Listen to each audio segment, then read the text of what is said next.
আজ থেকে অনেক অনেক দিন আগের কথা। কোনো একটা গ্রামে পুতুল নামের একটা মেয়ে বাস করত। পুতুলকে গ্রামের সবাই ভালোবেসে নার্স পুতুল নামে ডাকতো, কারণ পুতুল টুকটাক ডাক্তারি কাজকর্ম করতে পারত। কোনো এক রাতের কথা, যখন সারা গ্রামের মানুষ ঘুমিয়ে পড়েছিল, তখন পুতুলও শুয়ে পড়েছিল। অনেক গভীর রাতে হঠাৎ কারো আওয়াজ শুনে পুতুলের ঘুম ভেঙে যায়। পুতুল বাহিরে বের হয়ে আসে।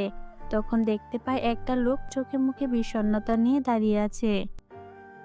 তারপর পুতুল সেই লোকটিকে জিজ্ঞেস করে, কি হয়েছে আপনার? এমন মুখ বিষণ্ণ করে আছেন কেন?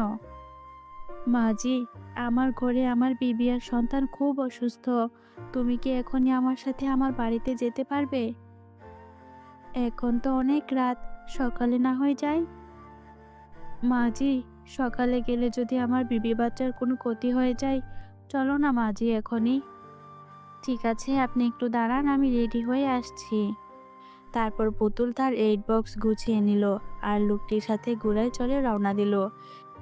কিছুক্ষণ পর তারা একটা ঝুপড়ি ঘরের সামনে এসে পৌঁছালো। তারপর পুতুল সেই লোকটির পিছন পিছন হাঁটতে শুরু করলো।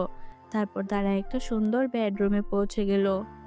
পুতুল দেখতে পেল একটা মহিলা তার বাচ্চাকে সাথে নিয়ে বিছানায় বসে আছে। বাচ্চাটি অনবরত কান্না করে যাচ্ছে। পুতুলকে দেখে মহিলাটি বলল, সালাম মাজি, দেখো না আমার বাচ্চাটার কি হয়েছে, আর আমার শরীরটাও খুব খারাপ লাগছে, ব্যথায় হাত নাড়াতে পারছি না। আপনি আগে আমার বাচ্চাকে দেখুন, বাচ্চাটা আমার ঘুমোতেই পারছে না। চিন্তা বন্ধ করুন, আমি চেক করে দেখছি কি হয়েছে। এই বলে পুতুল বাচ্চাটাকে কুলে তুলে নেয় আর বাচ্চাটাকে সুন্দর সুন্দর গান শোনাতে থাকে।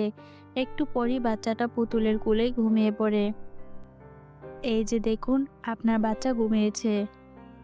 মাজি, এ তো একটু সময়ের জন্য ঘুমিয়ে পড়ে, একটু পরেই উঠে যায় আর ভীষণ কান্নাকাটি করতে থাকে। এই কথা বলতে বলতেই বাচ্চাটির ঘুম ভেঙে যায় আর আগের মতোই কান্নাকাটি করতে থাকে। এই দেখে পুতুল বাচ্চাটিকে বিছানায় শুইয়ে দেয়। কিছু তো গোলমাল আছে, তবে আপনারা চিন্তা করবেন না, আমি দেখছি কি করা যায়। বাচ্চাটাকে নিয়ে খুব মুসিবতে আছি, দয়া করে একটু সাহায্য করুন। তারপর পুতুল তার এড বক্স থেকে একটা মলম বের করলো আর সে বাচ্চাটার শরীরে লাগিয়ে দিল। আর একটু পরে বাচ্চাটা আরামসে ঘুমিয়ে পড়লো। এইদিকে পুতুল বলল, মলমটা কাজ করতে শুরু করেছে।